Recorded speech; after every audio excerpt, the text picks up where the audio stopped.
L'essence de la Torah a été donnée en bas dans le monde. Le premier mot des 10 commandements, c'est Anochi. Anochi, c'est les initiales de Ana, Nafshi, Ktavit, Yehavit. Moi, j'ai pris l'essence de moi-même, je l'ai écrite dans la Torah et je vous l'ai donnée. Donc l'essence de Dieu s'exprime dans la Torah telle qu'elle est en bas dans le monde, alors que par contre les anges n'ont pas l'essence de la Torah. Ça veut dire que on peut étudier quelque chose qui dans la Torah nous paraît trivial, Ashor Shenagar Tapara, il y a un bœuf qui encorne une vache, donc ça a l'air d'être une situation qui est complètement étrangère au service de Dieu. Malgré tout, le fait que cette phrase se trouve dans la Torah, ça a pour conséquence que celui qui étudie cette phrase, il s'unifie totalement avec l'essence de Dieu au moment où il étudie. Donc c'est ce que ça veut dire Oraita vekuchabrichu kulachad. Ensuite on dit Hu uretsono echad. Qu'est-ce que ça veut dire retsono? Retsono, c'est les mitzvot. Oraita, ça veut dire la compréhension de la Torah, l'unification avec Dieu intellectuelle, l'union intellectuelle avec Dieu.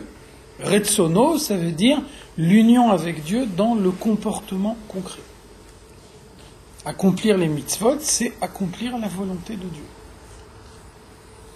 Et donc, vous voyez que on reprend ici l'idée du mariage. Donc, l'étude de la Torah, ça peut être comparé à l'union, y compris au sens physique. Et le hu uretsono echad, l'accomplissement des mitzvot, le fait de s'unifier avec le ratson de Dieu. La Gemara nous dit, qu'est-ce que ça veut dire se marier? Qu'est-ce que ça veut dire are at mekudeshetli? La Gemara nous dit, des asar la akule alma. Un homme qui se marie, il interdit cette femme à tous les autres hommes. L'effet du mariage, c'est d'interdire cette femme, elle devient échétiche, une femme mariée. Donc, une jeune fille qui devient une femme mariée, elle est interdite à tous les autres hommes. Ce que dit la Gemara, c'est la définition même du mariage. Donc, de la même façon, hu uretsono echad, le fait de s'unifier avec Dieu, la capacité qui est donnée à un homme de s'unifier avec Dieu par l'étude de la Torah, a pour conséquence qu'ensuite cette étude elle doit être mise en application. Et donc l'application, ça veut dire s'interdire tout comportement qui n'est pas la volonté de Dieu. De la même façon que la femme qui accepte de recevoir les kiddushin, elle s'interdit elle-même d'avoir une relation avec un autre homme que son mari. Donc ça c'est où Uretsono Echad.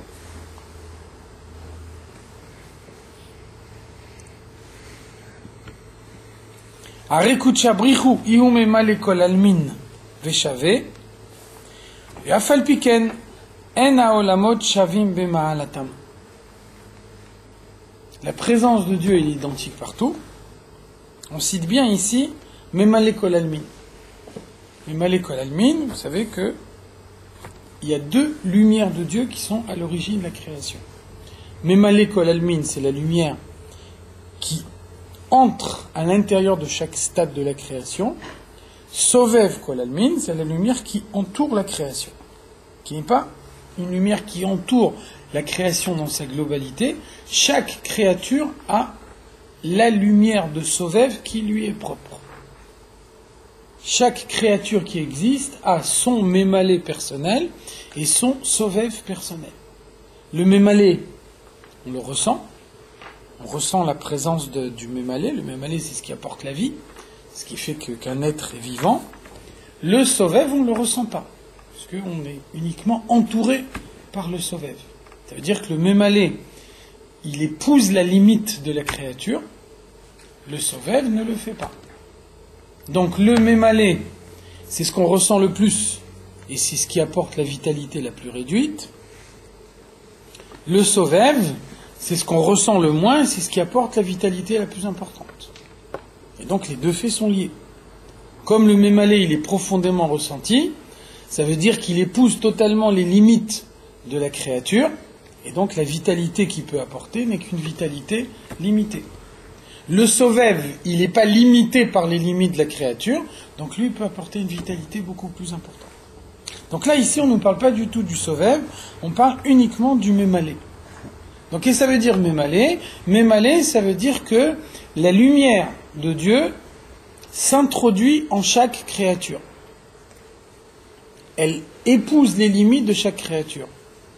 On pourrait penser, si Dieu éclaire le monde par une lumière qui est mémalée, ça peut vouloir dire que la présence de Dieu n'est pas identique partout. Il y a des stades de la création, en particulier le monde matériel, où la limite elle est extrême. Si la limite elle est extrême, ça veut dire que la lumière de Dieu qui peut rentrer à l'intérieur du mémalé, elle est très réduite. Inversement, dans les mondes spirituels, en Atsilut, la limite elle est beaucoup plus grande, et donc la lumière de Dieu elle est beaucoup plus forte, beaucoup plus intense.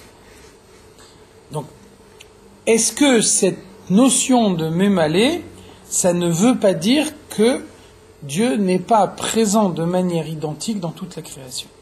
Donc ça, c'est la première idée qu'on exclut ici. Ihu mémalé kol almin béchavé. Dieu est présent partout de la même façon. Dieu se dévoile dans le monde matériel exactement de la manière dont il se dévoile dans les mondes spirituels les plus élevés. À ce moment-là, qu'est-ce qui fait la différence? Pourquoi on dit que dans le monde matériel, le mémalé est très réduit, alors que dans les mondes spirituels, le mémalé, il est au contraire très large. Donc qu'est-ce qui fait la différence si on dit que la lumière de Dieu est identique partout? Donc la réponse à la question, En aolamot shavin b'ma'alatam. Ce n'est pas la lumière de Dieu qui est différente, mais ce sont les mondes qui sont différents. Et donc, ashinoyhu meha mekablim, la différence vient de ceux qui reçoivent la lumière. La lumière, elle est identique partout, mais ceux qui reçoivent la lumière ne la reçoivent pas tous de la même façon. Quand on dit que le Dieu se cache dans le monde matériel, ça ne veut pas dire que Dieu est absent du monde matériel, ça ne veut pas dire que Dieu est moins présent dans le monde matériel qu'il est dans le monde spirituel. Ça veut dire que on a donné aux créatures du monde matériel un voile plus important. Quelqu'un marche dans la rue avec des lunettes opaques, il voit rien du tout. C'est pas parce qu'il a des lunettes opaques sur les yeux que la rue elle est changée. La rue, elle reste identique, la rue, elle est la même. Simplement, quelqu'un qui ne porte pas les lunettes, il verra la rue telle qu'elle est, alors que celui qui a des lunettes opaques sur les yeux, il ne voit rien. Vous voyez que le changement, il n'est pas dans le monde, le changement, il est dans la capacité de percevoir. Donc ça, c'est une idée très importante, et on va la développer par la suite, en montrant que finalement, il y a même deux distinctions. Il y a une distinction qui vient des mondes, et puis il y a une distinction qui vient des créatures elles-mêmes. Ça veut dire qu'il ne faut pas croire que, au sein du monde, tout le monde perçoit la lumière de Dieu de la même façon. On peut se placer soi-même dans un état d'aveuglement qui fait qu'on ne ressent pas la présence de Dieu dans sa vie. Ou inversement, un homme, il peut arriver à un degré de finesse de la personnalité qui va ressentir clairement l'intervention de Dieu dans sa vie. Donc on parle de deux hommes physiques qui vivent dans le monde matériel de manière identique, et malgré tout, leur perception de Dieu n'est pas la même. On peut s'entraîner soi-même à force de réflexion, à force de méditation, à voir l'intervention de Dieu dans sa vie. Donc quelqu'un qui a cette démarche, il va ressentir dans tout ce qu'il fait la présence de Dieu. Quelqu'un qui n'a pas cette démarche, il ne verra pas la présence de Dieu là où l'autre la voit. Donc vous voyez qu'il y a bien deux niveaux successifs de limitation. Il y a une limitation qui est inhérente au monde, Quand on vit dans le monde matériel, on ne peut pas avoir la même perception que dans le monde spirituel, ça c'est pas possible. Et ensuite, il y a un deuxième niveau de limitation qui est personnel. C'est ce que la créature s'impose à elle-même. Un homme peut décider de ne pas voir Dieu dans sa vie. À ce moment-là, effectivement, il ne le voit pas. Ou au contraire, il peut voir dans tout ce qui lui arrive une intervention de Dieu, et là, à ce moment-là, grâce à sa réflexion, il arrive à être sensible à des choses auxquelles autrement il n'aurait pas été du tout sensible. Quand on parle de mémalé, ça veut dire c'est la lumière qu'on peut ressentir, c'est pas la lumière qu'on ressent. La lumière qu'on ressent, effectivement. Le mémalé, on le ressent, effectivement. Alors comment on dit que le mémalé est dans la silhouette et dans le silence? Je n'arrive pas à comprendre. On est capable de faire la différence entre un corps vivant et un corps mort. S'il y a une différence entre un corps vivant et un corps mort, c'est qu'il y a bien quelque chose qui fait vivre le corps vivant et qui se retire au moment où le corps y meurt. Cette chose-là, c'est le mémalé. On n'arrive pas à ressentir c'est quoi cette chose. Mais on sait que c'est là. On sait que c'est là. On voit bien qu'il y a une différence entre un être vivant et un être mort. Même si on n'est pas capable de définir. Mais on est capable de définir ce qui est vivant et ce qui est mort. Donc ce qui fait la différence entre la vie et la mort, c'est le mémalé. Donc même si on n'est pas capable de définir, même si on ne veut pas donner une formule mathématique, mais on voit tout de suite la différence entre ce qui vit et ce qui ne vit pas. Donc ce qui fait la différence entre les deux, c'est mémalé. C'est la raison pour laquelle, dans la Chassidoute, on nous dit que la foi en Dieu, Emouna, elle intervient uniquement à partir de Sovev. Avant d'arriver à la Emouna du Sovev, il y a d'abord une approche logique de Dieu. L'existence de Dieu, c'est une conclusion logique. Quand on regarde le monde, quand on voit le soleil qui se lève, la succession des saisons, tous les événements naturels qui se passent dans le monde, n'importe quel système a besoin d'un régulateur. Un système qui n'est pas réglé, nécessairement, un jour ou l'autre, il se dérègle. Pourquoi on dit que c'est un héritage des Havot, la Emouna? La Emouna, c'est, encore une fois, le Sovev. Ça veut dire qu'il y a toute une partie de la Emouna qui ne dépend pas de la logique, et là, effectivement, là, on s'élève plus haut que l'existence logique de Dieu.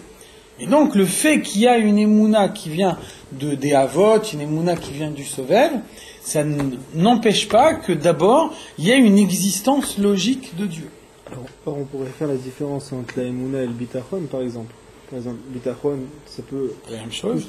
C'est pas la même chose. C'est deux choses différentes. Le Bitachon, il peut toucher au même aller. Parce qu'on a l'assurance... Non, attention. Ça veut dire Bitachon. Bitachon, ça veut dire j'ai confiance en Dieu. Qu'est-ce que ça veut dire j'ai confiance? J'ai confiance, ça veut dire même lorsque logiquement j'ai aucune preuve que ça va se passer réellement, malgré tout j'ai confiance en Dieu et je suis convaincu que ça va se passer. Quand on parle de mémalé c'est quelque chose de logique, quelque chose de prévisible à l'avance. Et donc si c'est prévisible à l'avance, j'ai pas besoin de bitachon.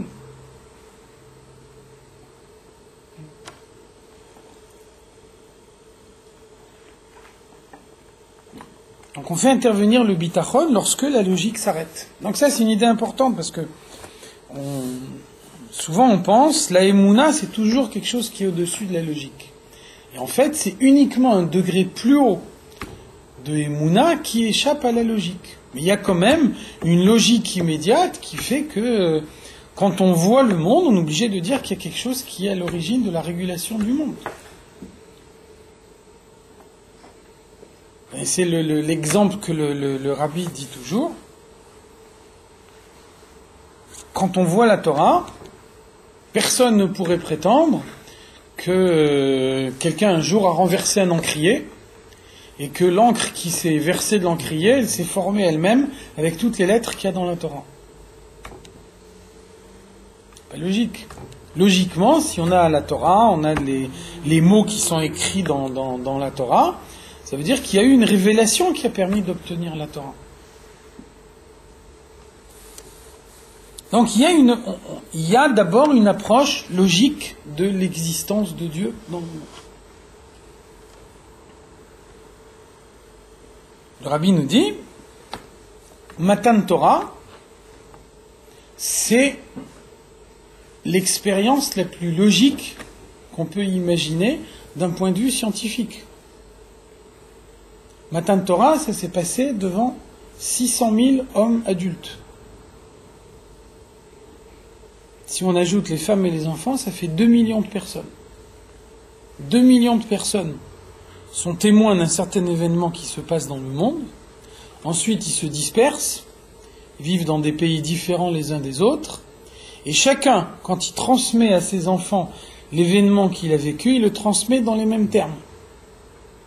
Donc on a énormément d'événements qui sont considérés comme des événements scientifiques, parce qu'ils ont été vus par 2 personnes, ou 3 personnes, ou 10 personnes. Alors qu'on peut très bien imaginer un phénomène d'illusion collective sur 10 personnes. Vous voyez que imaginer une illusion collective sur 2 millions de personnes, c'est quand même beaucoup plus difficile. Donc c'est-à-dire même d'un point de vue logique, d'un point de vue purement scientifique, le fait que Dieu dirige le monde ne fait pas appel à ce qui dépasse la rationalité. Donc ça, c'est Mémalé. Alors après, il y a une idée qui dépasse la logique, c'est de dire, ma logique, elle est nécessairement limitée. Dieu m'a créé, donc Dieu, il m'a créé dans la limite. Donc ma rationalité, elle est limitée également, comme toute ma personnalité. Donc ça veut dire que tout ce que je peux comprendre de Dieu avec ma logique, c'est finalement une infime partie de Dieu. Mais l'essentiel de Dieu, c'est ce que je ne comprends pas. C'est là que la Emouna intervient. C'est là que le Sovev intervient.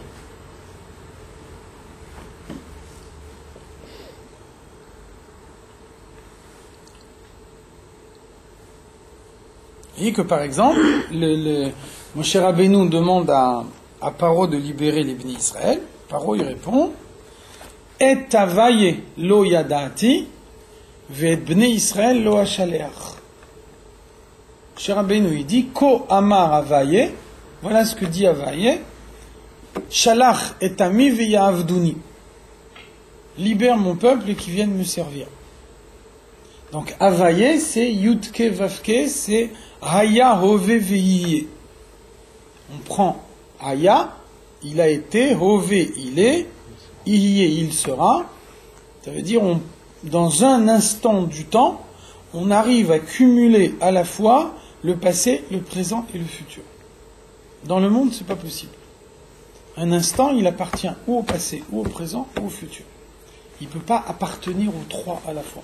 Donc quand on prend le passé, le présent et le futur, on arrive à cumuler tout ça dans un seul mot, là on est plus haut que les limites du monde. Par contre, Elohim, Bereshit bara Elohim, Dieu il a créé le monde avec Elohim. Elohim c'est la même valeur numérique que Hateva, la nature. C'est les phénomènes naturels. Donc c'est ça la réponse de Paro à Moshe Rabbeinu. Moshe Rabbeinu il dit Ko ama avaye. Voilà ce que dit Avaye. Notre relation à nous, Bnei Israël, avec Dieu, c'est une relation avec Avaye. Nous, on sait que Dieu, de la manière dont il se dévoile dans le monde, c'est uniquement une toute petite partie de Dieu. Mais l'essentiel de Dieu, c'est ce qui échappe aux limites du monde. Et donc, Avaye qui échappe aux limites du monde, te demande de libérer les Bnei Israël. La réponse de Paro, c'est « Je ne connais pas Avaye. Moi, je connais Elohim. » Vit en Égypte. En Égypte, il y a le Nil, les crues du Nil. On peut prévoir à l'avance les crues du Nil. En fonction de ça, on sait quand les champs vont pousser, etc. Donc, il y a des phénomènes naturels qui se passent en Égypte. Si tu me parles d'Elohim, je comprends ce que ça veut dire. Par contre, quand tu me parles d'Avaye, je ne comprends pas. Donc, je ne suis pas obligé de faire quelque chose qui m'est demandé par Avaye. Vous voyez la différence entre Mémalé et Sovev. Mémalé, c'est la perception purement logique qui ne m'oblige pas à sortir de ma logique. Je peux rester à l'intérieur des limites de ma logique. Sovev, c'est au contraire dépasser les limites pour aller plus haut. Donc c'est ça l'idée qu'on dit ici. Les limites ne sont pas des limites objectives. Les limites elles ne dépendent pas de Dieu lui-même. Les limites, elles dépendent du monde, du Kéli, de ce qui reçoit la lumière de Dieu. La lumière, elle est toujours identique, mais la manière de recevoir la lumière, elle est différente. Selon l'exemple que donne le Tzemar Tzedek, il nous dit, vous prenez de l'eau, vous la mettez dans un verre rouge, vous avez l'impression que l'eau, elle est rouge. Vous mettez la même eau dans un verre bleu, vous avez l'impression que l'eau est bleue. En réalité, cette eau, elle est ni rouge ni bleue, elle est transparente. Finalement, qu'est-ce qui fait que l'eau, elle a l'air d'être bleue ou elle a l'air d'être rouge? C'est le verre. Donc le changement, il n'est pas dans l'eau, il est dans le verre. Donc c'est exactement ce qui se passe dans le monde. L'existence du monde n'est pas modifiée par la présence de Dieu dans le monde. Dieu est identique avant et après la création. Dieu n'est pas modifié par la création. Donc la création est un changement dans les mondes, mais pas dans Dieu lui-même.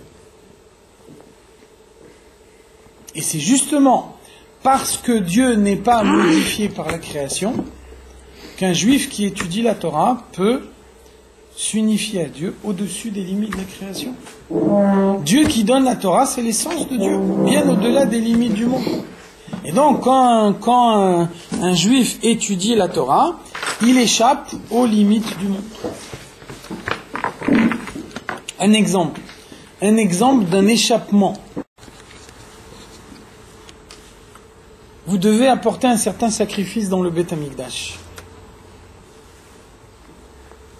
Donc ça suppose de se trouver physiquement dans le Beth Amikdash, ça suppose que le sacrifice il se fait le jour et pas la nuit, ça suppose la présence d'un Kohen pour pouvoir effectuer le sacrifice, et encore 36 conditions. Maintenant, la Gemara nous dit Kol haosek betorat ola keilu ikriv ola. Quelqu'un qui étudie les dynimes du sacrifice de Ola, il est considéré comme s'il offrait un sacrifice de Ola. Qu'est-ce que ça veut dire? Ça veut dire que si j'étudie les dynimes du sacrifice, je peux les étudier la nuit, je peux les étudier en Chutz La'aretz, je peux les étudier en l'absence d'un Kohen, je peux les étudier en étant impur. Et dans tous ces cas-là, malgré tout, je suis considéré comme ayant offert ce sacrifice. Donc vous voyez que finalement, le sacrifice, il a deux formes. Il y a le sacrifice tel qu'il existe matériellement dans le monde, et donc dès l'instant où il existe matériellement dans le monde, alors il subit les limites du monde. Et à ce moment-là, la Torah nous donne toute une série de limites. Il faut être en Eretz Israël, il faut être à Yerushalayim, il faut être à l'intérieur du Beth Amikdash, il faut être pur, il faut avoir un Kohen qui est juste à côté, il faut avoir acheté l'animal qui convient, etc. On remplace ce sacrifice par l'étude de la Torah, parce que la Torah donne cette possibilité. On peut arriver à échanger un acte matériel contre l'équivalent dans la Torah, et là, toutes les limites disparaissent. Pourquoi? Parce que étudier la Torah, c'est s'attacher avec l'essence de Dieu.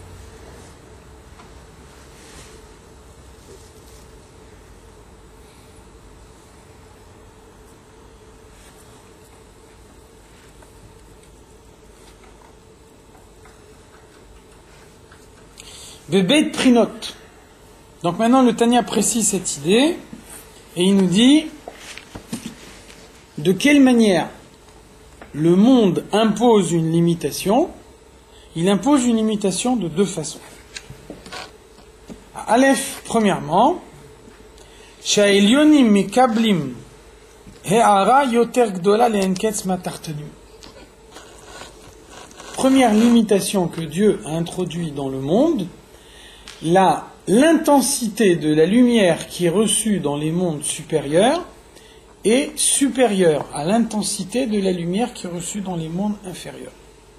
Autrement dit, Dieu crée le monde avec une intensité décroissante.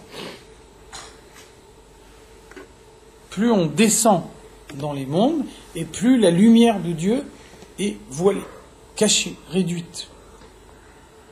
Donc plus on s'éloigne de l'essence de Dieu, et plus on a du mal à percevoir cette essence de Dieu.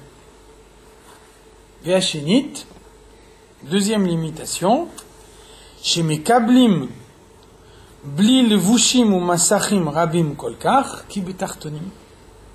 Les créatures supérieures ont moins de voiles que les créatures inférieures. Donc il y a les deux choses en même temps.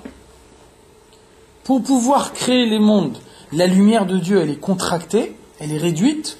Au fur et à mesure qu'on descend dans l'enchaînement des mondes, la lumière de Dieu, elle est de plus en plus contractée. Donc attention, on a vu avant ce que ça veut dire contracté. C'est pas un changement dans la lumière. La lumière, elle est toujours identique. La lumière de Dieu, elle est toujours la même, à tel point qu'on peut dire que Dieu n'est pas modifié par la création. Donc c'est quoi la contraction ? La contraction, c'est le fait qu'on ne la voit pas. C'est le fait de laisser la possibilité du contraire. Donc la lumière prend l'apparence de l'obscurité.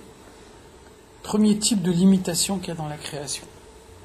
Deuxième type de limitation, on parlait tout à l'heure de lunettes opaques. Au fur et à mesure qu'on descend dans la création, les lunettes qu'on a sur les oreilles, sur les yeux, sont de plus en plus opaques. Les limites que subissent les créatures sont de plus en plus importantes. Et donc, c'est ça finalement le but de la création. Le but de la création, c'est qu'un homme qui subit toutes les limites possibles et imaginables, et qui a toutes les raisons logiques de ne pas accomplir la mitzvah, l'accomplit quand même. Ça justifie la création du monde. Un ange, il accomplit la mitzvah d'une manière infiniment plus haute qu'un homme, mais il n'a pas le libre arbitre. Il ne subit pas de limites. La lumière n'est pas contractée. Et donc pour lui, la mitzvah qu'il accomplit est une évidence. Bien que son accomplissement de la mitzvah soit bien plus haut que celle de l'homme, ce qui fait n'a pas de valeur. Un homme, il accomplit une mitzvah d'une façon beaucoup plus limitée qu'un ange, et malgré tout, sa mitzvah, lui, elle a plus de valeur que celle de l'ange. Pourquoi ? Parce qu'il pourrait faire autrement. Parce que le monde entier lui dit que c'est l'inverse qui est plus logique. Et donc, il va contre le monde entier et il accomplit la mitzvah. Et donc, ça fait la valeur de cette mitzvah au point que ça justifie la création. Si c'est l'homme qui justifie la création par ses mitzvot, comment ça se fait que les anges ont le pouvoir d'être mékatregim sur nous au point de vouloir nous dire à Dieu c'est quoi ce Un ange, il n'est pas mékatreg par son pouvoir personnel. Il est mékatreg parce qu'il a été chargé de faire un kitroug. C'est pas l'ange qui décide lui-même, qui prend lui-même la décision d'accuser. Un ange, il n'est pas capable de prendre la moindre décision. Un ange qui accuse, c'est parce qu'il est chargé d'accuser. À part le Satan. Bien sûr. C'est son travail. C'est son travail. Il a été créé pour ça. Et la preuve que c'est son travail, c'est qu'il n'est pas puni pour son accusation. D'un côté, on essaye de faire en sorte que son accusation elle soit annulée. D'un autre côté, on ne lui reproche pas d'avoir fait cette accusation. Parce que c'est son travail, il a été créé de cette façon-là.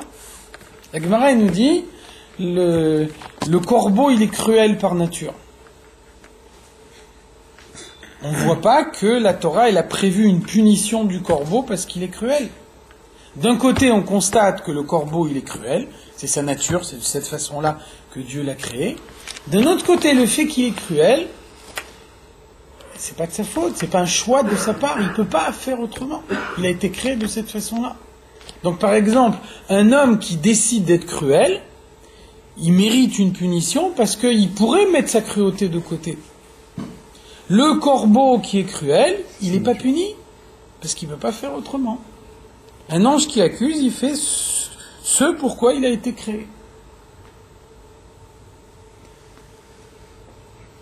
Donc vous voyez que le monde, c'est la superposition de deux types de limites. La limite qui vient de la lumière de Dieu. La lumière de Dieu, elle se voile de plus en plus à nos yeux. Donc ça, on a dit, ça c'est une donnée objective. Ça s'impose à tout le monde de la même façon. On vit dans le monde matériel, on reçoit la lumière du monde matériel, on ne peut pas faire autrement. Et après, deuxième type de limitation, c'est l'écran que chacun place entre lui et cette lumière. Et c'est là qu'intervient l'effort personnel de chacun. En fonction de l'effort personnel de chacun, cet écran, il peut être plus ou moins épais, plus ou moins opaque. C'est-à-dire qu'un homme, il se crée lui-même ses propres difficultés. Un homme qui décide de ne pas voir Dieu dans sa vie,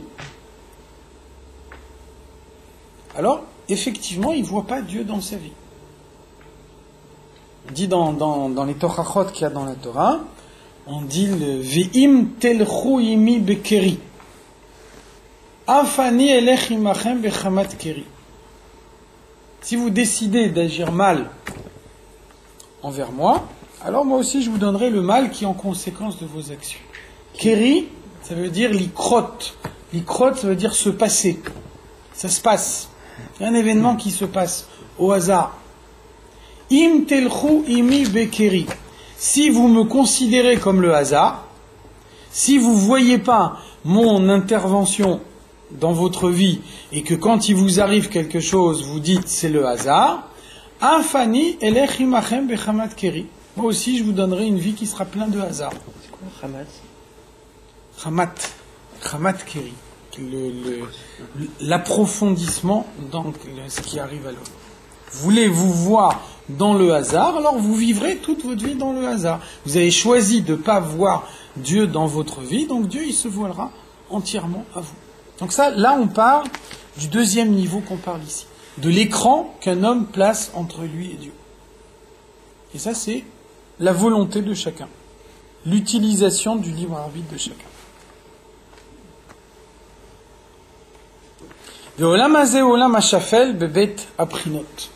Ce monde matériel, c'est le stade le plus bas des deux points de vue à la fois. La lumière de Dieu, c'est dans ce monde matériel qu'elle est la plus limitée. Les écrans, les voiles qu'il peut y avoir entre l'homme et la lumière, c'est les voiles les plus importants par rapport à ce qui existe dans tous les mondes supérieurs. Donc là, on touche le fond. Dans le monde matériel, on arrive au niveau le plus profond du voile de la présence de Dieu dans le monde. Et c'est là qu'on peut être sûr que c'est le but de la création. Tant qu'on n'a pas touché le fond, tant que la lumière de Dieu, elle peut se voiler encore plus, on est uniquement dans un stade intermédiaire de la création. Parce qu'il y a un voile plus important. S'il y a un voile plus important, ça veut dire qu'il y a une meilleure façon de servir Dieu. Donc on n'est pas encore dans la raison véritable de la création. Quand on arrive dans le monde matériel, là on est au stade le plus bas. On ne peut pas descendre plus bas. La lumière de Dieu, elle existe, on ne la voit pas, elle est complètement voilée. On ne peut pas arriver à un niveau de voile plus important que ce qui existe dans le monde. Et donc là on est sûr qu'on est dans l'endroit même où la volonté de Dieu se réalise pleinement. C'est là, c'est ici qu'on peut accomplir la raison pour laquelle le monde a été créé. On la voit quand même un peu, la lumière de Dieu. Si on veut la voir, quelqu'un qui ne veut pas la voir, il peut très bien ne pas la voir du tout. Dans la Hashgacha Pratit. Encore une fois, la Hashgacha Pratit, il faut vouloir la voir. Quelqu'un qui veut dire la Hashgacha Pratit, ça n'existe pas. Tout ce qui existe, c'est le fait du hasard. Le monde lui donne raison. Il peut très bien le penser. Est-ce que le fait de l'attitude qui consiste à voir Dieu, l'intervention de Dieu dans tout ce qui arrive, Est-ce que ça conduit forcément à une meilleure pratique des mitzvot ou ça peut... Je sais pas comment ça peut faire autrement, c'est clair. C'est clair. Avoir la conscience permanente de se trouver en présence de Dieu, savoir que tout ce qui peut nous arriver dans notre vie, ça vient de Dieu, ça a pour conséquence d'essayer de se rapprocher de Dieu. Il n'y a pas d'autre moyen de se rapprocher de Dieu que par les mitzvot qu'il nous a donnés. On ne peut pas faire autrement que de la manière dont lui-même nous a défini sa proximité. Il peut avoir d'autres effets. Si la lumière de Dieu est voilée à tous au même niveau socionomique, comment parfois une meilleure perception qu'autrui? À cause du deuxième niveau de voile. Le premier niveau de voile est identique pour tout le monde. Le deuxième niveau de voile, il est strictement personnel. Donc toutes les différences qui peuvent exister entre les hommes existent à cause du deuxième niveau de voile. Et c'est ce qui fait la différence entre les uns et les autres. C'est vrai que les gens n'ont pas la même perception. En d'autres termes, ça veut dire que quelqu'un qui vous dit Dieu n'existe pas, il vous dit en fait je perçois l'essence de Dieu dans ma vie. C'est notre façon d'exprimer.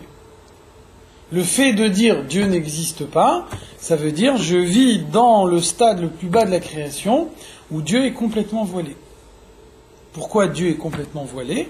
Parce que l'essence de Dieu est à l'origine de la création du monde matériel, parce que c'est dans le monde matériel que le but de la création peut être atteint.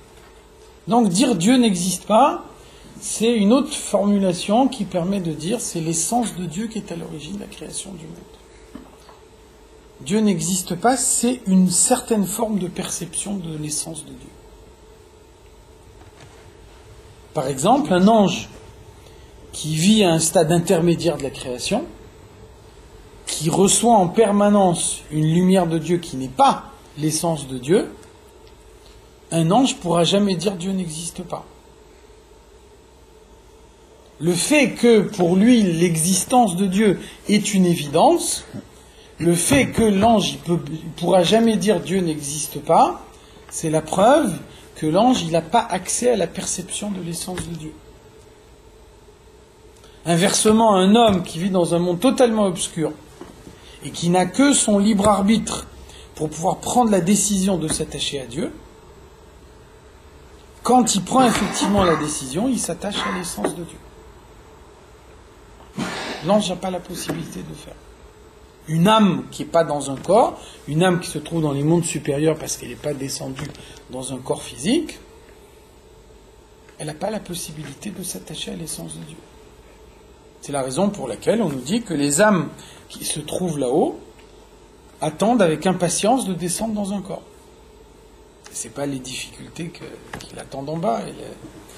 Elle voit les choses d'un point de vue spirituel, elle n'a pas la perception de tout ce qui peut exister matériellement dans le monde. Mais en tout cas, de la manière dont elle étudie la Torah là-haut, une âme, elle sait que le degré d'unification qu'elle atteindra avec Dieu dans le monde matériel, en se trouvant à l'intérieur d'un corps physique, il est infiniment supérieur à celui qu'elle peut avoir là-haut.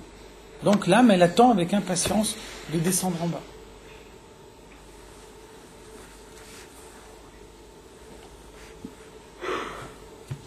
Donc on a dit, ce monde matériel, c'est le stade le plus bas de la création.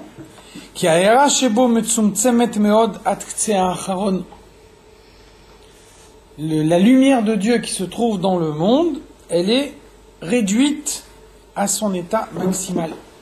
Et donc, ça veut dire qu'elle est réduite à son état maximal, ça veut dire que la lumière de Dieu, parvenue dans le monde, elle devient obscurité. L'obscurité, c'est pas une absence de lumière. L'obscurité, c'est une forme négative de lumière. De la même façon que la haine, c'est pas une absence d'amour, la haine, c'est un amour négatif. La haine, c'est une certaine façon d'aimer. Le contraire de l'amour, c'est l'indifférence. L'indifférence, c'est effectivement le contraire de l'amour. Par contre, la haine, c'est pas le contraire de l'amour. La haine, c'est une certaine forme d'amour. Avoir de la haine pour quelqu'un, ça veut dire que ce quelqu'un, il vous laisse pas indifférent. Si vous laissez indifférent, vous seriez effectivement indifférent.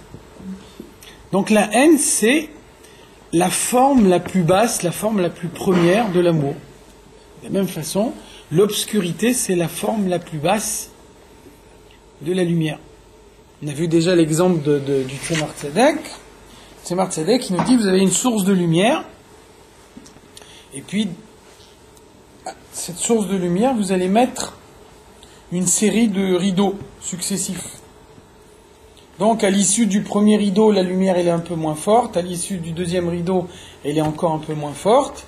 Et puis, quand vous arrivez au 50e rideau, la lumière, elle est devenue obscurité.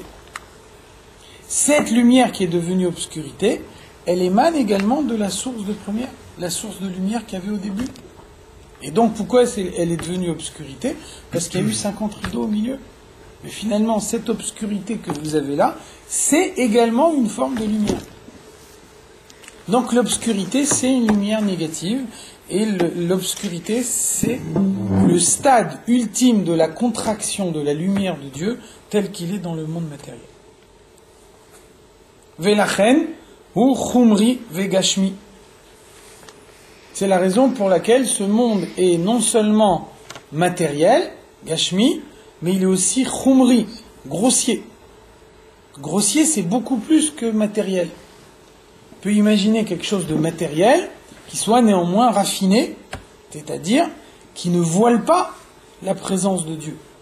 Chumri, chumriyut, la grossièreté, ça veut dire délibérément empêcher Dieu de se dévoiler dans le monde. Donc le monde, il n'est pas seulement matériel, il est aussi grossier, et c'est l'intervention de l'homme, notamment l'utilisation de la matière par l'homme pour accomplir les mitzvot, qui retire la grossièreté du monde. Mais le monde, par lui-même, par sa nature, il est grossier.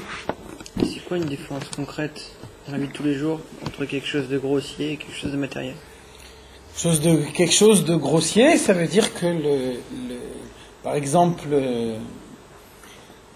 on peut manger un aliment uniquement pour en tirer une force physique qui permet après de prier ou d'étudier la Torah, sans avoir à l'esprit le goût qu'il y a dans l'aliment.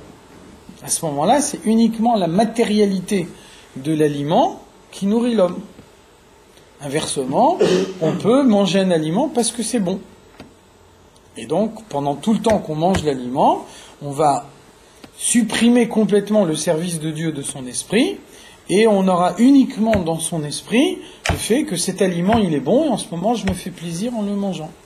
De cette façon-là, l'aliment matériel, il devient grossier. C'est quoi la différence ? La différence, c'est que l'aliment qui est mangé de la première façon, ce sera relativement facile de pouvoir utiliser l'énergie qu'on en a tirée pour servir Dieu, pour prier, pour étudier la Torah. Ce sera beaucoup plus difficile lorsque l'aliment il a été consommé de la deuxième façon, même si c'est le même aliment. Parce qu'il est rentré dans le corps dans une façon beaucoup plus grossière, et donc qu'on a besoin d'un effort beaucoup plus intense pour pouvoir ensuite le transformer en énergie positive qu'on va utiliser pour le service de Dieu. Concernant la lumière négative qui est en fait l'obscurité, dans l'exemple que vous avez donné, on aurait cru que c'était une transformation de la lumière. Parce qu'en fait, dans l'exemple du Tzemar Tzedek, la lumière, on a, en mettant les différents rideaux, on aurait pu comprendre que c'est une transformation de cette lumière. Alors on a dit plus haut que c'était la même lumière de Dieu partout dans le monde. Pourquoi c'est plus une transformation quand elle devient obscurité que quand une lumière intense, elle devient une lumière réduite ? C'est aussi une transformation. Quelle différence entre les deux ? Donc ce qui fait qu'en fait la lumière de Dieu, elle n'est pas intacte dans tous les mondes. Elle est identique dans tous les mondes. Encore une fois, quand on dit contracter, ça ne veut pas dire modifier la nature de la lumière, ça veut dire simplement la voiler. Donc en fait, quand il y a la lumière, elle est identique partout, seulement on peut arriver à ne pas la ressentir du tout. Donc, bien qu'elle soit là. Qu'est-ce qui s'est passé concrètement entre la lumière qu'on voyait blanche et l'obscurité qu'on voit noire ? Ce qui s'est passé, c'est toute une série de rideaux. Et donc, toute une série de choses évidentes qui tout d'un coup ne sont plus. La même lumière, telle qu'elle était à l'origine, elle ne voilait pas la présence de Dieu. Quand elle a subi toutes ces limites, elle est capable de voiler la présence de Dieu. Pourtant, c'est la même lumière. Un autre exemple, encore plus frappant peut-être. Dans le monde, il y a du mal, et il y a des stades de la création où le mal n'existe pas. Alors d'où il vient le mal? Et le mal, il vient du bien. Il vient de l'arbre de la connaissance du bien et du mal. Plus haut. L'arbre de la connaissance est dans le monde matériel. Plus haut, dans les mondes spirituels. Il y a des mondes spirituels dans lesquels le mal n'existe pas. Il n'y a que du bien. Qu'est-ce que ça veut dire? C'est-à-dire qu'à l'origine, le mal, c'est du bien. En fait, le mal est un bien négatif. C'est exactement ça. Ouais. Le mal, il a été créé pour qu'on ne le fasse pas.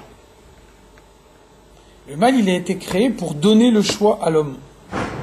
S'il n'y a que le bien dans le monde, à ce moment-là, on peut faire que le bien. Si par contre, le mal existe, à ce moment-là, il y a le bien et le mal, donc il y a la possibilité d'un choix. Quand un homme, il choisit le bien, à ce moment-là, il élève le mal. Inversement, quand un homme fait le mal, il fait quelque chose que le mal lui-même ne lui demande pas. Au moment où l'homme fait le mal, c'est là que le mal devient réellement mal. Par contre, tant que l'homme n'a pas fait le mal, et que le mal, il est utilisé uniquement pour faire la distinction entre le mal et le bien, le mal, il est bien. Le mal, il est bien parce qu'on a besoin du mal pour pouvoir mettre du bien à côté.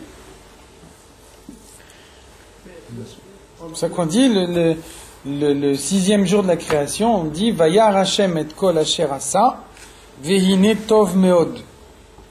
Dieu a vu tout ce qu'il avait fait, et c'était très bien.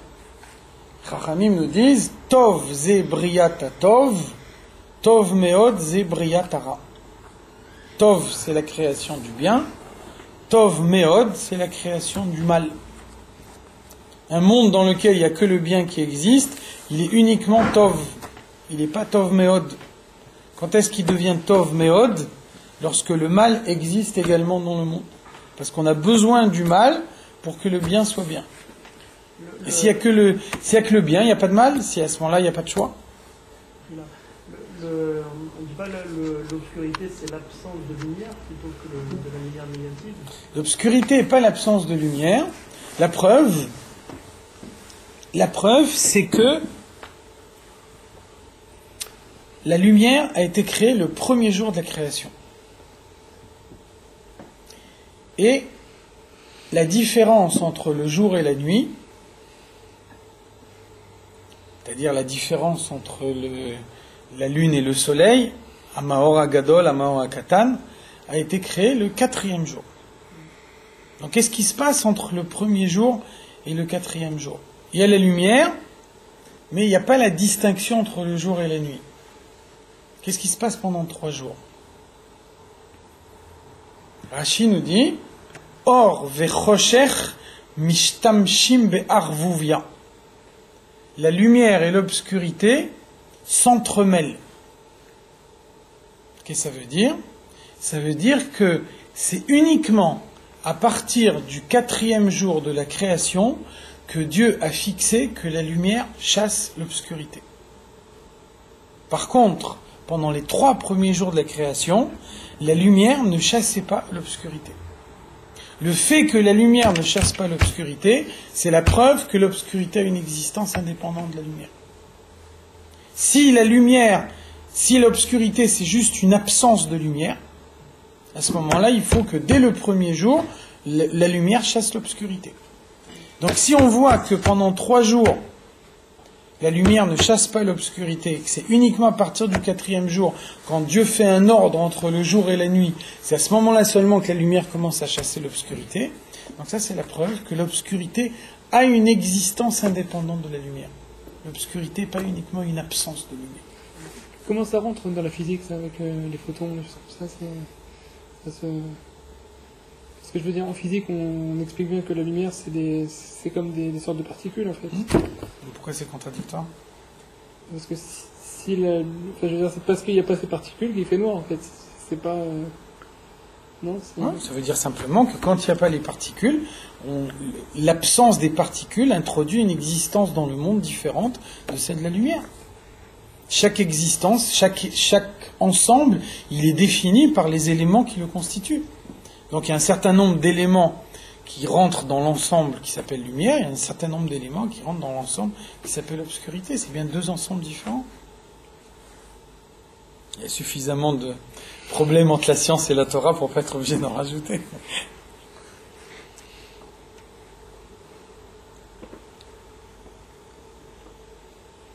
Donc non seulement Dieu crée un monde qui est grossier, pas seulement matériel, mais grossier, c'est-à-dire un monde qui est conçu pour voiler la présence de Dieu, mais gamzot, mais en plus de ça, dans ce monde, ou bilvushim ou masachim rabim, dans ce monde, il y a une multiplication des écrans qui empêchent de percevoir la présence de Dieu dans le monde. Ad shenit lapsha beklipat noga. Au point que le monde est entièrement plongé dans klipat noga. Donc ça, c'est la justification de cette affirmation qu'on a vue déjà avant. Vous voyez comment c'est une affirmation très très dure. Il y a deux domaines. Il y a la Kedusha et il y a la Klippa. Il y a le domaine de la sainteté et il y a les forces du mal. Donc on peut penser, il y a des choses qui existent parce qu'elles ont leur source dans le domaine de la sainteté, et puis il y a des choses qui ont leur source dans le domaine des forces du mal. Donc on nous dit, ça c'est uniquement dans les mondes supérieurs. Dans les mondes supérieurs, on peut trouver une existence qui est une existence de Kedusha. Dans le monde matériel, la Kedusha d'emblée n'existe pas. L'état naturel des choses dans le monde, c'est Klipat Noga. Klipat Noga, c'est un carrefour. Klipat Noga, c'est une force du mal qui a la possibilité de s'élever vers le bien. Donc retenez bien, Klipat Noga n'est jamais un état définitif. Klipat Noga, c'est toujours un état initial. Un état initial, ça veut dire, on nous dit, voilà, telle chose, elle appartient au domaine du mal. Seulement, elle a la possibilité de s'élever. Mais elle a aussi la possibilité de redescendre. Elle ne restera pas Klipat Noga. En fonction de la manière dont l'homme l'utilise, selon qu'il va l'utiliser conformément à la volonté de Dieu, comme Dieu le demande, etc., à ce moment-là, il va le faire sortir de Klipat Noga et l'élever vers la Kedusha. Ou alors, inversement, il va l'utiliser d'une manière contraire à la volonté de Dieu, et là aussi, il va la sortir de Klipat Noga pour la descendre dans les Klipot Atmeot, dans les forces du mal totalement impures. Donc, vous voyez que ça veut dire que l'état initial du monde est un état de Klippa. Le monde vit dans le mal. C'est pour ça que la présence de Dieu, elle est voilée dans le monde. C'est pour ça qu'on peut parfaitement vivre dans le monde en ayant une existence totalement indépendante de Dieu. Donc le fait que le monde vit dans la Klippa c'est l'état normal du monde, c'est la preuve qu'on est vraiment dans le stade le plus bas de la création. On ne peut pas descendre plus bas. On est d'ores et déjà à l'intérieur de la Klippa. Donc ce qui se trouve à l'intérieur de la Klippa, c'est Khumri, c'est grossier. Après, quand un homme utilise l'objet matériel pour le service de Dieu, alors l'objet Khumri devient Gashmi. Vous voyez que par exemple, un Sefer Torah, il est Gashmi. Le cuir, le parchemin, l'encre qui a été utilisé pour écrire le Sefer Torah, il est Khumri. A priori, il était grossier.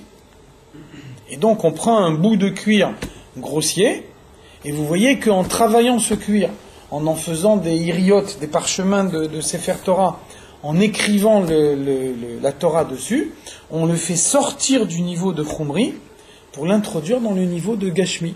Il est matériel, le Sefer Torah il reste matériel, mais le fait qu'il est matériel ne voile pas la présence de Dieu dans le Sefer Torah. Donc on sort un Sefer Torah, naturellement tout le monde va l'embrasser. Ça veut dire que l'intégration dans la Kedusha de tous les objets matériels qui constituent le Sefer Torah apparaissent à l'évidence à tout le monde. C'est-à-dire que tous les Tashmiché Kedusha, ils sont Bien pas sûr. Khomri, ils sont Gashmi. Ils sont pas saints. Ils n'ont pas de lien de sainteté dans ce monde. C'est l'utilisation de l'homme qui leur donne la Kedusha. C'est l'utilisation de l'homme qui leur donne la Kedusha. Donc du moment qu'ils ont de la Kedusha, on dépasse les limites. Voilà. Donc ça veut dire quand un homme a utilisé un objet matériel pour la Kedusha, de cette façon-là, il a fait sortir de Klipat Noga et il a rentré dans la Kedusha. Mais son état naturel, c'est la Klipa. C'est comme une sidra qui n'a pas été lue, on peut la jeter. Absolument. Bien sûr. Et c'est pour ça que, par exemple, dans une imprimerie, tous les erreurs d'imprimerie, les pages qui sont mal imprimées, on les jette. Un livre de Torah, bon, c'est pas valable évidemment pour le Sefer Torah, parce qu'il y a un sofer qui a fait tout le travail d'écrire, etc. Mais je veux dire, vous imprimez un livre avec une machine, le livre, il prend une kedusha à partir du moment où il a été étudié par un homme. C'est l'utilisation par l'homme qui sort l'objet de la chumriyut pour le rentrer dans gashmiyut. Pourquoi il a pas expliqué chumriyut, gashmiyut? Chumriyut, c'est le niveau du matériel qui est suffisamment fort pour faire complètement blocage dans le service de Dieu. On voit un objet matériel, on ne voit que cet objet matériel. Gashmi, c'est le Sefer Torah. Le Sefer Torah, il est matériel, et malgré tout, c'est une paire de tefilines. Les tefilines, elles sont matérielles, malgré tout, quand on voit les tefilines, on voit le Sefer Torah, tout le monde voit la Kedusha d'une façon évidente. Et au-dessus de ça, il y a un troisième niveau qui est celui de la Kedusha. Par l'utilisation... La Kedusha, c'est la source spirituelle. Dans le monde matériel, on ne peut pas échapper à la matérialité. Le but, c'est pas de devenir des créatures spirituelles. Si Dieu voulait qu'on soit des créatures spirituelles, il ne nous aurait pas créé en étant matériels. Si Dieu il nous crée matériel, ça veut dire que on a besoin d'une existence matérielle. Le but, c'est d'utiliser la matière pour le service de Dieu. Vous savez qu'il y a une discussion entre le Rambam et le Ramban. Le Ramban, il nous dit, quand le Mashiach viendra, l'existence sera une existence physique. Triyat Ametim, ce sera définitive. Et le Rambam, par contre, il nous dit, Triyat Ametim sera dans un premier temps, et puis ensuite, tout va disparaître, et l'existence sera une existence purement spirituelle. Donc le Rambam, il dit, chaque fois que la Torah nous promet des choses matérielles, Vegar Zev im Keves, le loup va habiter avec l'agneau. Le Rambam, il dit, Akol Mashal Umlitza. Tout ça, c'est des images qui sont données par la Torah. La Torah le dit pas au sens propre. Donc ça, c'est une des rares fois où on voit que la Chassidut, elle va pas dans le sens du Rambam. La Chassidut, elle nous dit que quand le Mashiach viendra, l'existence sera effectivement une existence physique. Et donc la Chassidut nous dit très simplement, c'est une déduction logique. Qu'est-ce qui fait venir le Mashiach? C'est les mitzvot qu'on accomplit concrètement dans le monde par l'intermédiaire de son corps. Et donc c'est pas logique de dire que on a besoin de son corps pour faire les mitzvot qui font venir le Mashiach, et puis ensuite, une fois que le Mashiach est là, on n'a plus besoin de son corps. C'est pas logique. Si le corps il a été utilisé pour faire venir le Mashiach, alors il faut qu'une fois que le Mashiach il vienne, que le corps il ait aussi sa part dedans. Sinon, si quand le Mashiach il vient, on n'a plus besoin de son corps, ça veut dire que l'existence, une existence purement spirituelle, à ce moment-là, on peut être spirituel dès maintenant. Donc si l'existence actuellement c'est une existence physique et qu'on a besoin de cette existence physique pour faire venir le Mashiach, ça veut dire que quand Mashiach viendra, l'existence sera également une existence physique. Donc à ce moment-là, le corps physique, il appartiendra complètement au domaine de la Kedusha. Le mal aura disparu du monde. Donc le corps de l'homme, ce sera un corps entièrement bien. C'est une des explications du fait que le corps doit se décomposer. Le corps doit se décomposer parce que dans le corps de l'homme, il y a du bien et du mal. Et donc on décompose la partie de mal qui est en lui, de façon à pouvoir reconstruire un nouveau corps quand le Mashiach viendra, dans lequel il n'y aura que du bien. Et c'est la raison également pour laquelle le corps sera reconstruit quand le Mashiach viendra, à partir du Etzem Luz, une vertèbre. Il y a une discussion, il y en a qui disent que c'est la vertèbre la plus haute, il y en a qui disent que c'est la vertèbre la plus basse. En tout cas, c'est une vertèbre qui est indestructible, et c'est à partir de cette vertèbre, ce Etzem Luz, que le corps sera reconstruit quand le Mashiach viendra. Alors pourquoi c'est précisément le Etzem Luz qui permettra de reconstruire le corps quand le Mashiach viendra? C'est parce que le Etzem Luz, il a une particularité, c'est que il ne se nourrit que de ce qu'on mange pendant le Mlavé Malka. Le Etzem Luz, il profite uniquement de ce qu'un homme mange Motzei Shabbat, pendant le Mlavé Malka. Et donc ça veut dire que Adam Arishon, il a fait la faute vendredi après-midi. Donc il a mangé du fruit interdit, tout son corps a profité du fruit interdit, sauf le Etzem Luz. Parce que le Etzem Luz se nourrit que de ce qu'on mange Motzei Shabbat. Donc le Etzem Luz, c'est la seule partie du corps de l'homme qui ne touche pas la faute. C'est pour ça que quand le Mashiach viendra, le corps est reconstruit entièrement à partir du Etzem Luz. Ça vous explique pourquoi dans la Kabbalah, le Melavé Malka est très important. On voit comment le rabbi souvent n'a pas fait le repas de Shabbat à midi, alors que c'est pas arrivé une seule fois que le rabbi a raté un Melavé Malka. Le Melavé Malka, il est directement attaché avec l'avenue du Mashiach. Dans la Kabbalah, le Melavé Malka, il s'appelle Soudta de David Malka Meshicha. Le repas de David, le roi Mashiach. Donc c'est ça la raison. Qu'est-ce que ça s'appelle manger un Melavé Malka? Si on mange en famille, ça s'appelle Melavé Malka? Bien sûr. Tout ce qu'on peut manger, Motzei Shabbat, dans le but de faire la mitzvah du Melavé Malka. Bien sûr. Dans le but, avec la kavana qu'on accomplit. Oui, comme quand tu prends le repas de Shabbat à midi, tu as la kavana de faire le repas du Shabbat. Alors, il y en a même, on trouve même des fois que le Melavé Malka, il s'appelle le 4e repas du Shabbat. Après Mincha, il y a Souda Shlishit, et puis après, le Motzei Shabbat, c'est encore la continuation du Shabbat, parce que c'est lié avec l'avenue du Mashiach. Donc, on trouve aussi dans la Kabbalah qu'on l'appelle le 4e repas du Shabbat.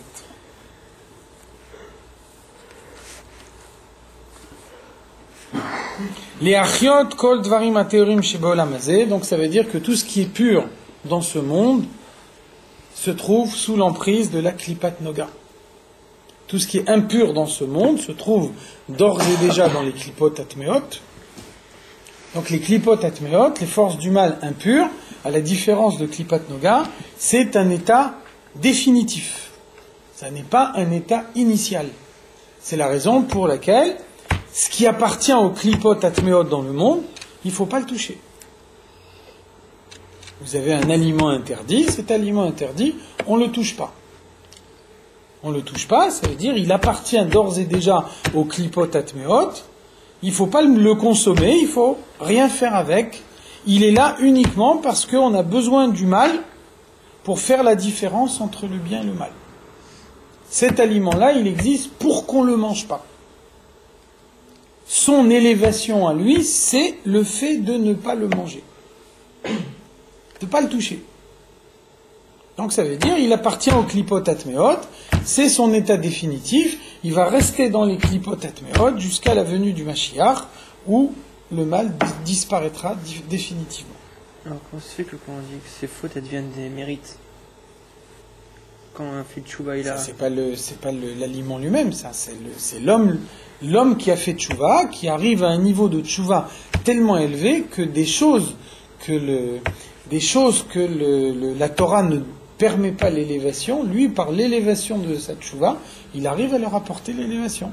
C'est pour ça que, par exemple, la Gemara nous dit Bemakom sheba'ale tchouva omdim, en tzadikim gmurim icholim la'amod.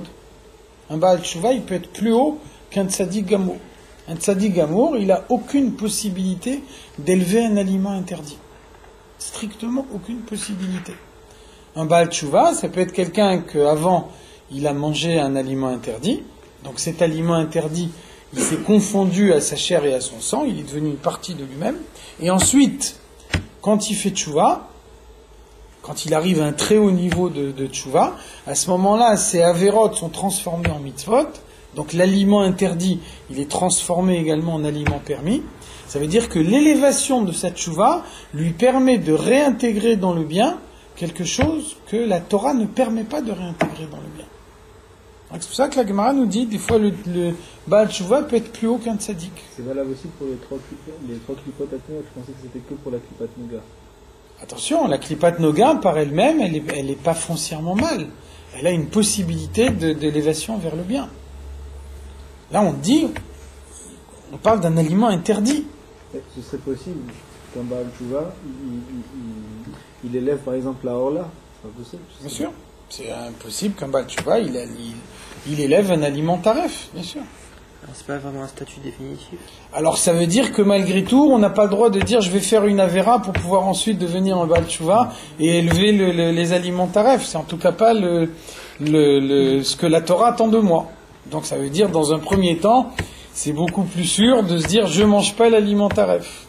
Donc il a été créé pour que je le mange pas et pour que je l'ignore. Si Chazé Shalom, quelqu'un a fait un faux pas, alors après effectivement la tchouva donne une possibilité, mais il ne faut pas a priori compter sur la tchouva. Il vaut mieux dans un premier temps dire je le touche pas.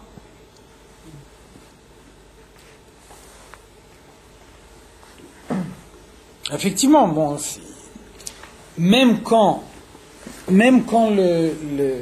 la Torah donne une interdiction, on peut imaginer malgré tout une élévation. Un autre exemple.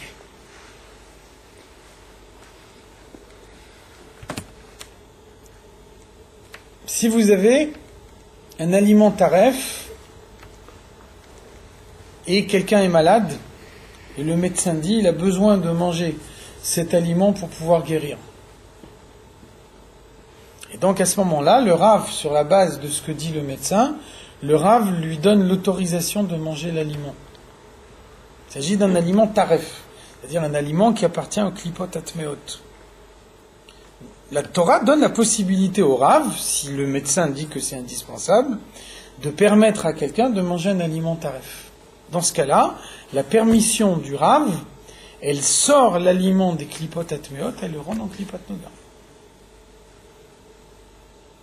La preuve, c'est qu'au moment où le malade il mange cet aliment, il le mange de façon permise.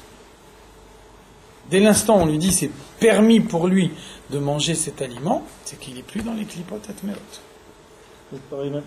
Donc c'est la même chose, on ne va pas dire je vais tomber malade pour pouvoir... Quelqu'un qui aurait engendré aussi un mamzer, il pourrait faire une tchouva sur ça. Non. C'est justement l'exemple qu'on cite pour montrer qu'il n'y a pas de tchouva possible. Il fait partie des trois klipot atmeot. Oui, mais ça veut dire la différence entre l'aliment et le mamzer, c'est que le mamzer, il a une existence indépendante de son père. L'aliment, il n'a pas une existence indépendante de celui qui l'a mangé. L'aliment, c'est naase damu basar kipsaro. L'aliment qu'il a mangé, il est devenu une partie de lui-même. Il fait partie maintenant de son corps à lui.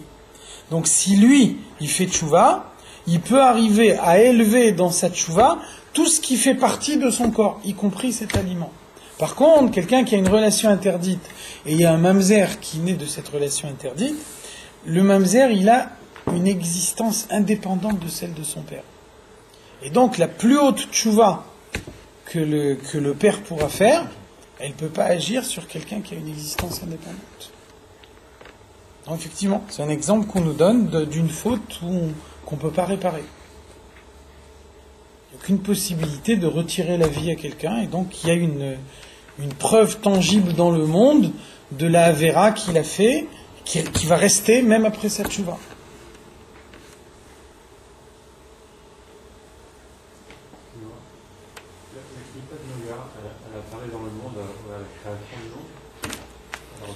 La klipat noga, elle existe dans la klipat noga, elle existait dans le Gan Eden.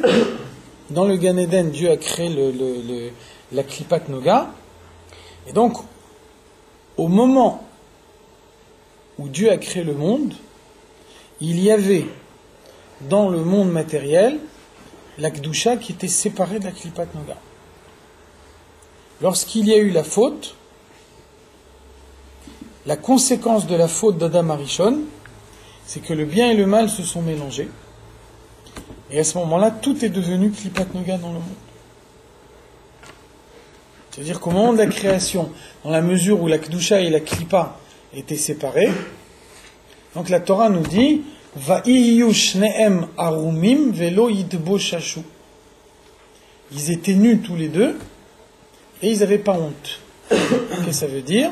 Ça veut dire que dans un monde où la Kedusha a une existence indépendante, la nudité n'évoque pas nécessairement quelque chose de mal. Elle n'a pas nécessairement une connotation négative. Elle éveille pas nécessairement des mauvaises idées dans l'esprit de l'homme. Ensuite, ils font la faute, et quand ils font la faute, la Kedusha s'intègre dans la Klipat Noga. Et là, c'est fini. On ne peut plus voir la nudité sans avoir une mauvaise pensée. C'est la raison pour laquelle, après avoir fait la faute, la première chose qu'ils vont faire, c'est d'aller se couvrir.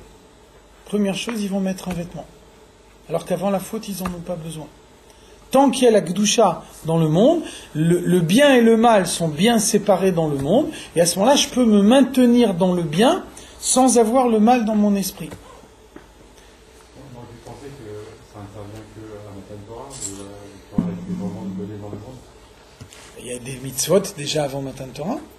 Avant Matan Torah, il y a les mitzvot des Bnei Noach. Les mitzvot des Bnei Noach n'ont pas été donnés à l'époque de Noach, comme leur nom l'indique pas. Les mitzvot des Bnei Noach, elles ont été données à l'époque d'Adam Arishon. Donc dès l'époque d'Adam Arishon, il y a les mitzvot des Bnei Noach, 6 mitzvot. Ensuite, à l'époque de Noach, on en rajoute une 7e, Ever Minachai. On n'a pas le droit de manger le membre d'un animal vivant. Donc ça, à l'époque d'Adam Arishon, cette mitzvah, elle n'existe pas parce que les hommes sont végétariens.